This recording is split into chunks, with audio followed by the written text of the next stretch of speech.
See? Yeah. So good morning, everyone.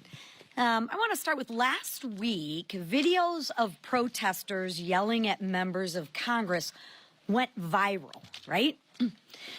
But the content focused on the confrontation, not the why. Some of the people that hijacked those town halls are happy with the bloated status quo.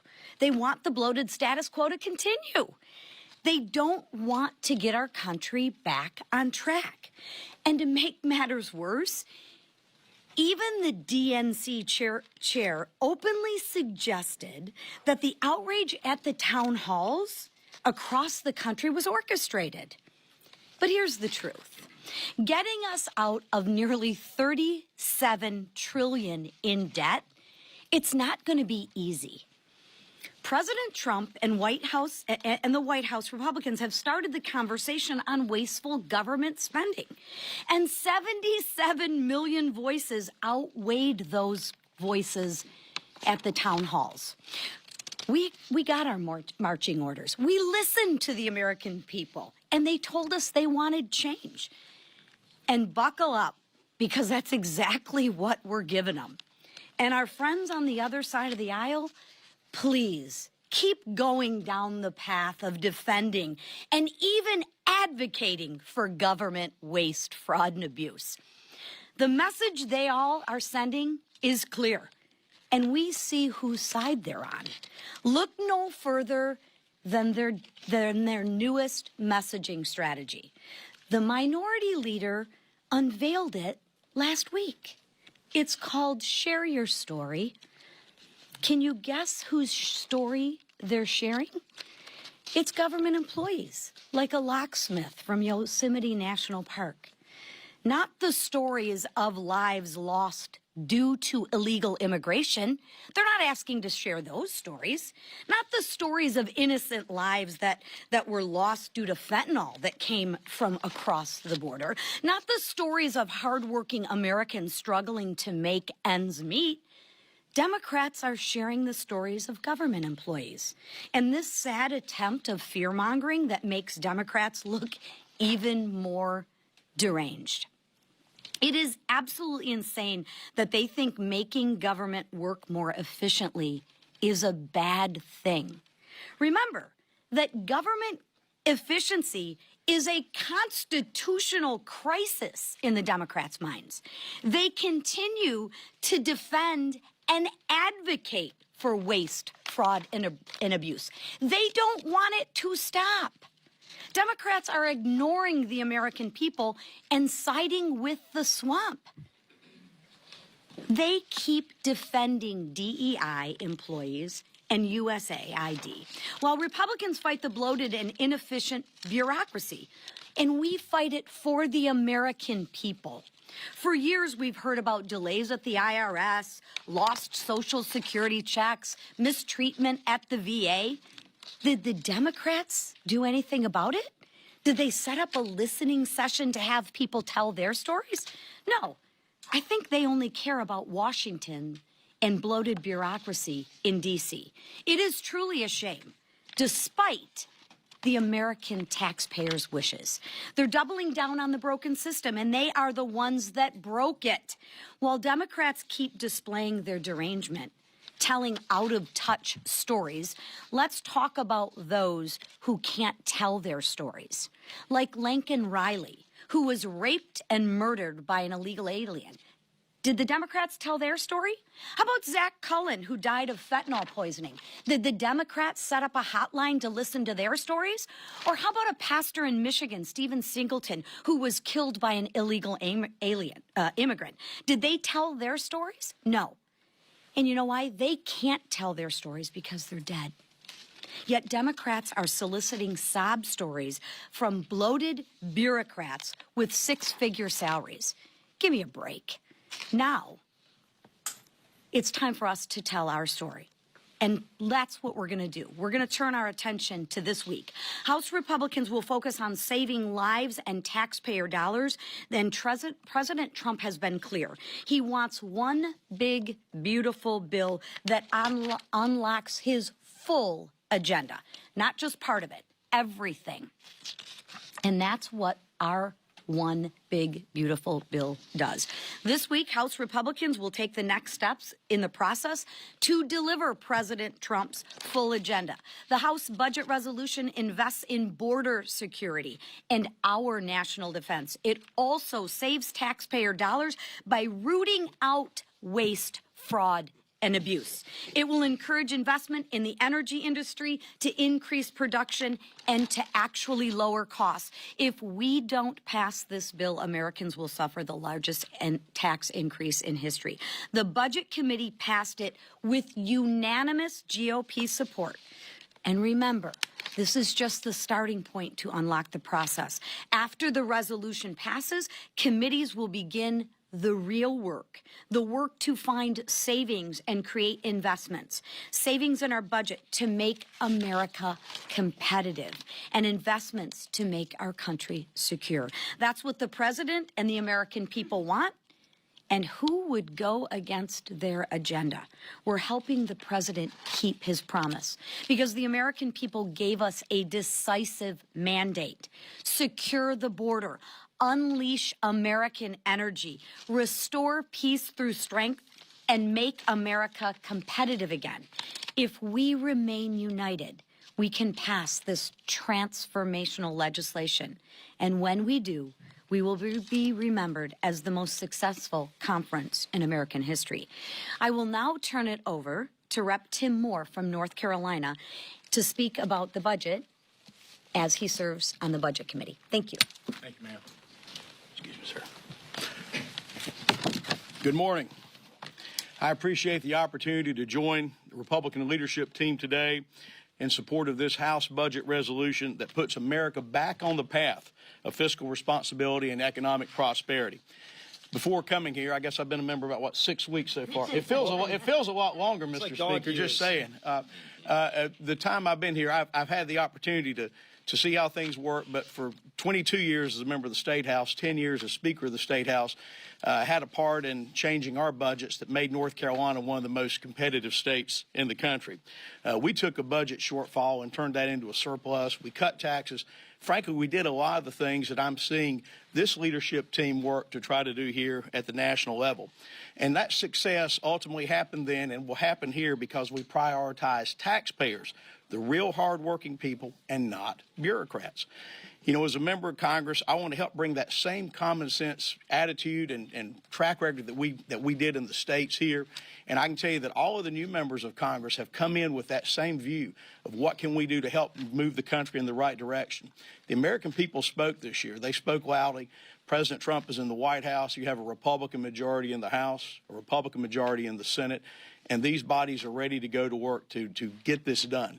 This bill is a huge step forward in that direction, addressing energy independence, addressing the border, finally reining in out-of-control spending. It's great to see this happening.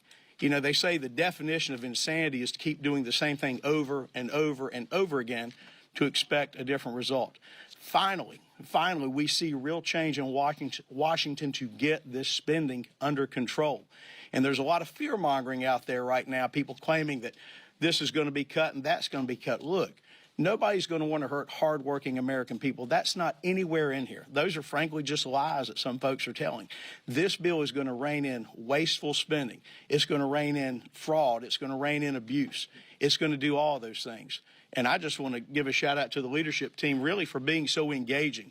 I can tell you as a new member of Congress that every member has been invited to be a part of this process. We've had weeks and weeks and weeks, I believe, of the listening sessions, being fully briefed. And I can tell you that Chairman Arrington on the Budget Committee really worked very hard to reach out to everyone to make sure everyone's voices were included.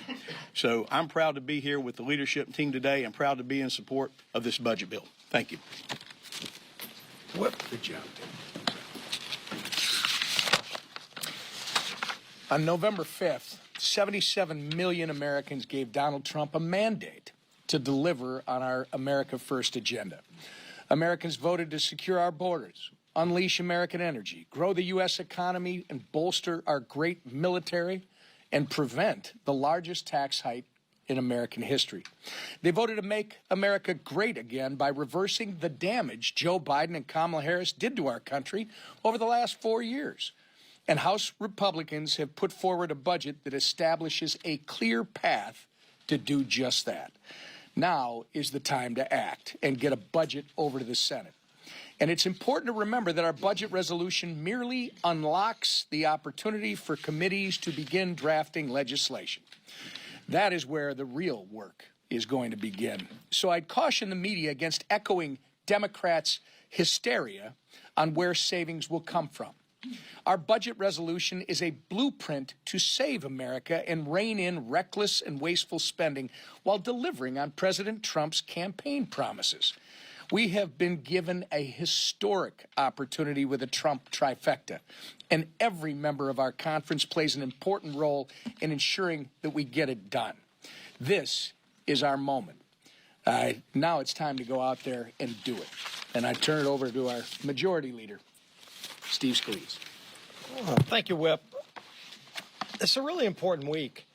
When you think about what we've laid out in our agenda, the culmination of months of work has gone into what we are doing this week to finally start delivering on the mandate that President Trump, House Republicans, and Senate Republicans were given by voters across the country in November. Voters said they want a secure border. We deliver in this budget that we're going to pass this week. Voters said they don't want a tax increase. And believe me, that was on the ballot because Donald Trump said, I want to keep the 2017 tax cuts in place. We don't want an increase for anybody, and we want to build on it. He added more things. Kamala Harris said she wants those tax cuts to expire, resulting in a multi-trillion-dollar tax increase on the American people. The voters decided very clearly with President Trump they don't want that tax increase to hit. We deliver that in this budget. The American people said in November they want more American energy to be produced. We deliver in this budget, and we do a lot of other things too. But it all starts by getting this budget passed. And so as you watch this process start, you would think the Democrats would want to be joining with us in recognizing that the American people asked for all these things that we're going to be doing. But what are the Democrats doing? They're all going to vote no. Every Democrat will vote no on this budget. Now, they're not going to go to the American people and be truthful and say why they're voting no. They want Washington to keep more of your money so that you don't get that money back. They want a multi-trillion-dollar tax increase. They said it during the campaign and they lost, but they still want that tax increase, so they will all vote no. They don't want a secure border. They said it for the last 4 years. They still haven't accepted the results of the election. So what do if they can't deal with the truth? They've got to lie. Just listen to what you've been hearing the last couple of days. Some of you have even been reporting it. I've gone through the budget. This is the House Republican budget that was passed unanimously by Republicans. Every Democrat voted no. Go through this entire bill. Do you know that for every Democrat talking point where they talk about the horrible things that this budget's going to do, they talk about Medicaid cuts. Everybody's going to be thrown, according to Democrats, into all these horrible situations. There's only one problem. The word Medicaid is not even in this bill. This bill doesn't even mention the word Medicaid a single time, and yet all Democrats are doing is lying about what's in the budget because they don't want to talk about the truth of what we're voting to start. We're voting to start a process. This doesn't end the process. This allows 11 committees in Congress to go in open view on C-SPAN to have hearings in March where you can all watch, you can all hear the debate, you can watch the amendments fly back and forth, where we're going to be debating how government can work better for the people of this country, how we will deliver as Republicans on the promises that were made and the mandate was given by the voters in November. And Democrats are against all of that. And so instead of just sitting back and licking their wounds that they're completely out of touch with the American people, their only choice is to resort to lying about what's in this vote today. There is no Medicaid in this bill. There are no Medicaid cuts in this bill, yet that's all they're saying. They're talking about millionaires and billionaires.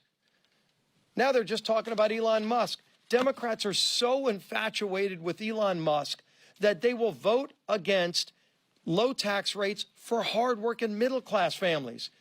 Do you know that the last time we checked, Elon Musk does not work for tips? But you know who does? Millions of hardworking Americans that will get the no tax on tips promise that President Trump made that we will deliver on, starting with the passage of this budget. Millions of Americans will benefit from that provision that we're going to add into our. That's who Democrats want to see a tax increase on. While they lie and use the names of billionaires, they're going to be kicking in the gut the hardworking people of America. We don't want that to happen. That's why we're going to move this budget and start this process and start delivering on the mandate that we were all given. And the man who's been the most patient person I know, listening to everybody who's got every issue, and I know a lot of you are saying, oh, gee whiz, do you have the votes? Are you going to vote? And, you know, I've heard this guy's a no. Every big vote we've taken, and I've been the whip before, I've been the minority whip, majority leader. Every time we've had a big vote on the House floor, we're talking to members all the way up until the moment the vote closes. During the vote, we're talking to members. Go look at every big vote we've had. Today is no different. Sure, we're still talking. We talked to the Speaker and I were in a meeting last night for over an hour talking to a lot of members that had questions. We ended that meeting with every one of them finishing as a yes vote. We still have more conversations to have today, just like we do on any day of any big vote. So we're not going to stop working because millions of people are counting on us to deliver for them the mandate they gave us. Introduce to you the Speaker of the House. Well, thank you so much. Good morning. It's a big day in America, a big day on Capitol Hill. I'm glad to see full participation by the media and the press corps here this morning. A lot going on. I want to thank the leadership team for their extraordinary work and their patience. This has been going on for quite some time to prepare us for this day, this week, and the consequential actions that we'll be taking as a House Republican majority to move this ball forward. We'll talk about it a little bit. I want to thank also Representative Tim Moore, very talented member from North Carolina's 14th District, and if he sounds like he's done this before, he has. He was the Speaker of the House in North Carolina for 10 years, and he's an example of the high caliber of a freshman class, the new members, new House Republicans who have joined us, doing extraordinary work. And he took on the heavy load early on in the Budget Committee. It's not an easy assignment, but I thank him for that work, and all of our colleagues. Chairman Jody Arrington and all the Budget Committee members who've been working so hard. Before we get to that, let me just say, last week marked 1 month of the Trump administration. It's just been a month. It seems like much longer than that because so much has been accomplished. What a difference the last 30 days have made. America, once again, has a real leader in the White House, and you see the effects. He's taking action to make America safer, stronger, and more efficient. And we are delivering on our campaign promises. It was not just the promises of President Trump, it was the promises of House Republicans. And just as we promised, I was on the campaign trail all last year, as you know, went all around the country, and I told them these things would happen. Just as we promised, by using his executive authority and instructing federal agencies to follow the law, illegal border crossings are now down dramatically. And you've heard some of the numbers. Illegal alien encounters are down 87%. Known gotaways are down 93%. This is what real leadership looks like. And deportations of violent illegal aliens are well underway, as you know. In other areas, just as we promised, on the world stage, America is showing strength again. We maintain peace through strength. That's a core principle of our party. And President Trump understands that. He more than understands it, he acts upon it. Before he even took office, he secured a ceasefire agreement and a return of hostages in Gaza. Colombia quickly reversed.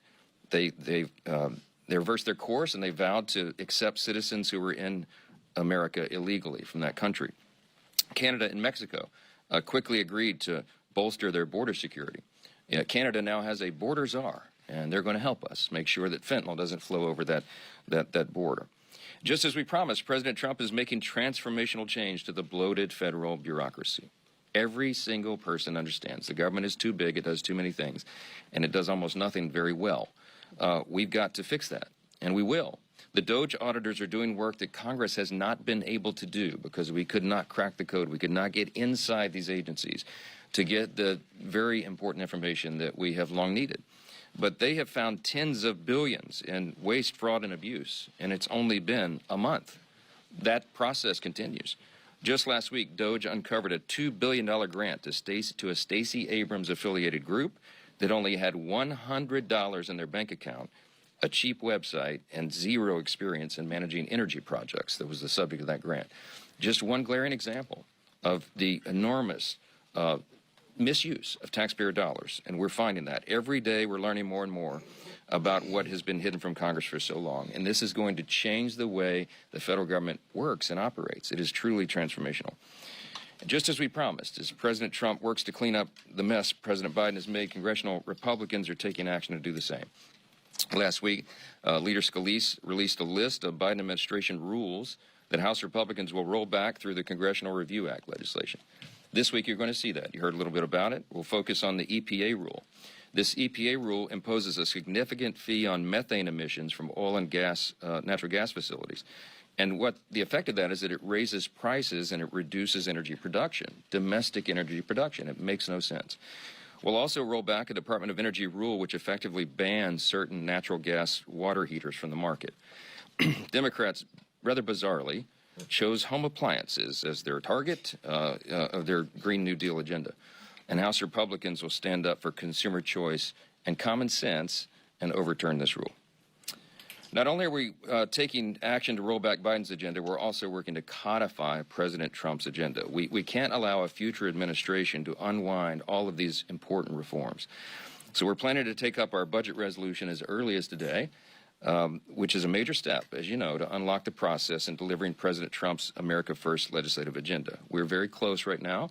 And as you just heard the Leader Scalise, explain, there's always more work to do right up to the end for a big vote like this, and this is a big one. We're very, very close, and we're excited about the progress, and I'm very positive, and I'm absolutely convinced we're going to get this done. There's a lot of misinformation about the budget resolution. You've heard some of this being cleaned up this morning. I won't repeat it all. But this resolution itself contains no policies. It is a framework only. And it's the product of months and months of work completed with the input of over 95% of the individual members of the Republican conference. We held dozens of listening sessions. We met with nearly every member of the conference multiple times. And truly, this has been a bottom-up approach to the process. So we're proud of the final product, the work product. And again, it's sort of the kickoff in what will be a four-quarter game. And that very important, very consequential game begins as soon as we get this thing passed.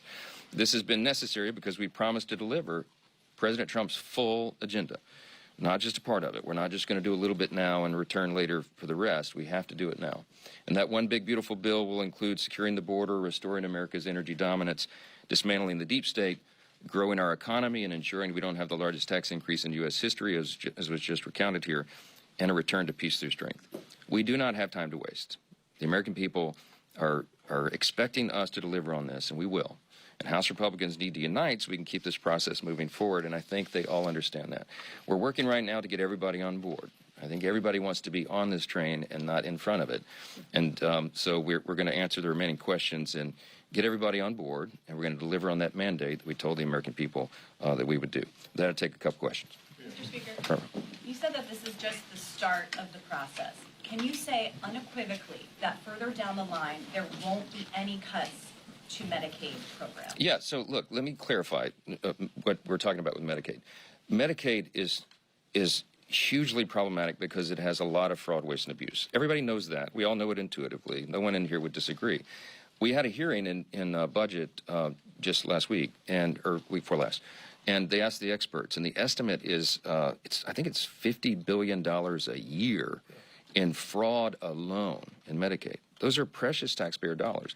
Everybody is committed to preserving Medicare benefits for those who desperately need it and deserve it and qualify for it. What we're talking about is rooting out the fraud, waste, and abuse. Every taxpayer, it doesn't matter what party you're in, you should be for that because it saves your money and it preserves the programs so that it is available for the people who desperately need it. That's what we're about. And that's what you're going to see happen. We want to make sure that illegal aliens who do not qualify are not on the rolls, and we know that they are in many places. We can achieve a lot of savings with that. We can eliminate all these fraudulent payments and achieve a lot of savings. What you're doing with that is you're shoring up the program, and you're making sure that the people who rely upon that have it, and that it's a better program. That's what we're talking about. You've heard the president say that. You've heard members of the House Republican Conference say that. And no one else has said anything else, except the Democrats who have ads out that are lying about the intention here. That's the fact. The leader just held up the resolution. Do a word search for yourself. It doesn't even mention Medicaid in the bill. So that's the important part. To clarify, some of the savings will have to come from Medicaid. I just explained those categories of savings. I just explained that. So watch how the process plays out over the coming weeks, and you'll see what we're talking about. Yeah. Thank you, Mr. Speaker. Should Elon Musk allow President Trump's cabinet picks to make their own decisions on personnel? I'm not going to tell the executive branch how to operate. I've got enough to handle over here in the legislative branch. But I will say that I think the vast majority of the American people understand and applaud and appreciate the DOGE effort, the goal to scale down the size and scope of government. Our party is committed to that as a core principle. We always have been. And the reason we're excited about what Elon Musk and the team at DOGE are doing, the end result of that is going to be achieving the goal that we've always had, and that is to make government more efficient, just as the name of that operation and that project implies. And if we can save $1 trillion in fraud, waste, and abuse, which Elon has said in recent weeks and told me in his office a couple weeks ago, he thinks it's very possible this year to identify and eliminate $1 trillion of waste of your taxpayer dollars. You ought to be standing up and applauding that, and we all do. Yeah. On immigration, President Trump has long said that he wants to help the dreamers. What is the Republican, the House GOP conference plan to do that? Will dreamers be part of the budget reconciliation? Yeah, well, you can't do big policy changes in reconciliation. As you know, it's limited to what you do with the budget itself. But there's lots of talk about big changes to immigration policy. I came off the House Judiciary Committee before I was Speaker of the House. For almost 8 years, I served there. And when in my first 2 terms, we worked really hard on comprehensive immigration reform.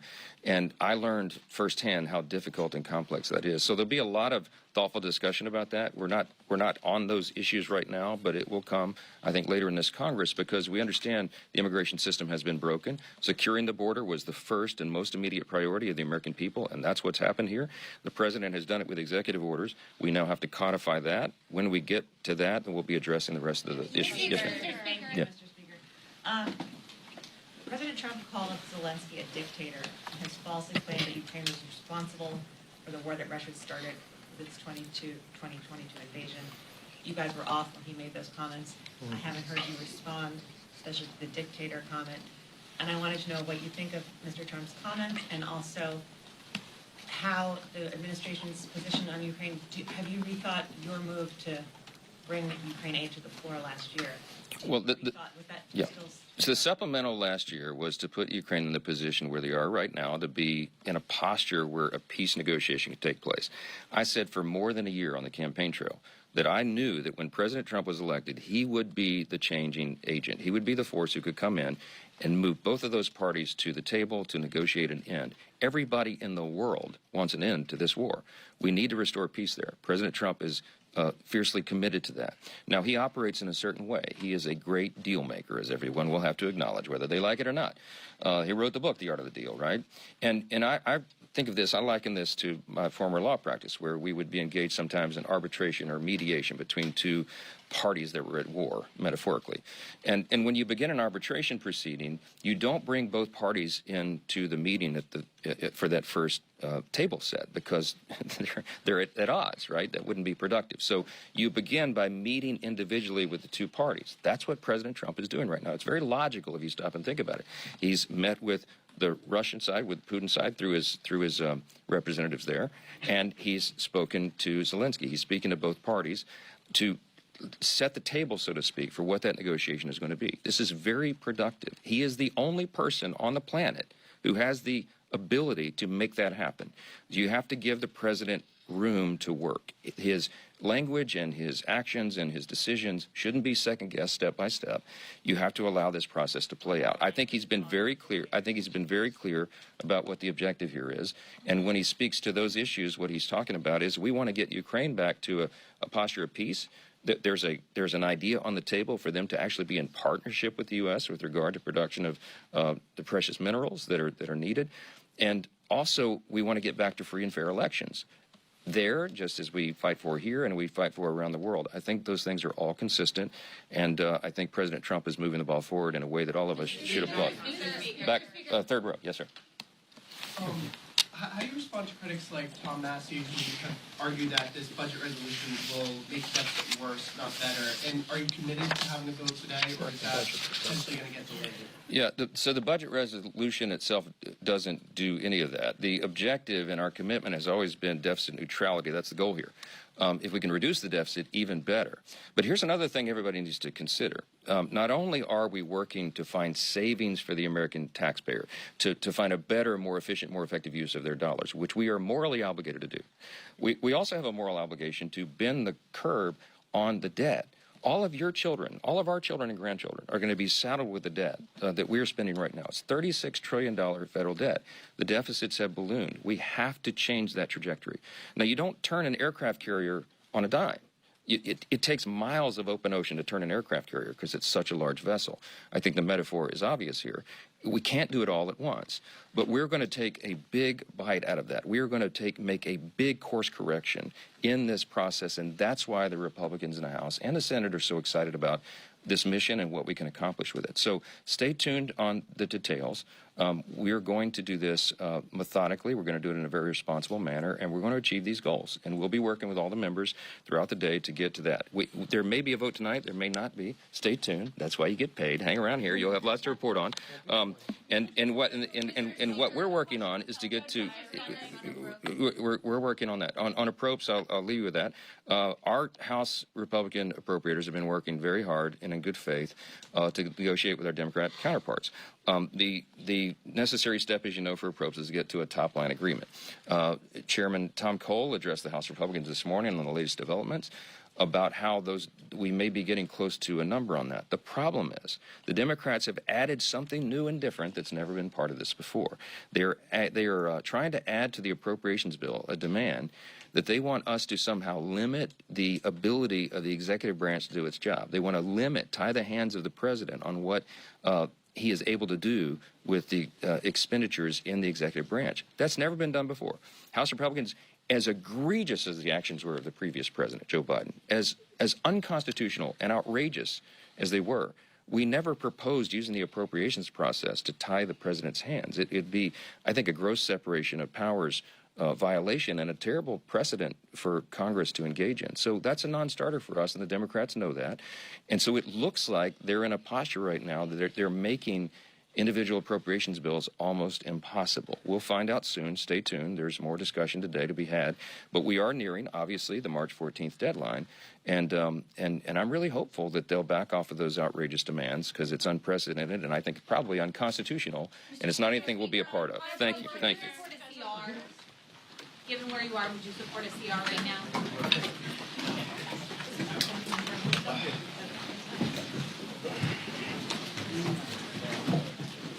No problem.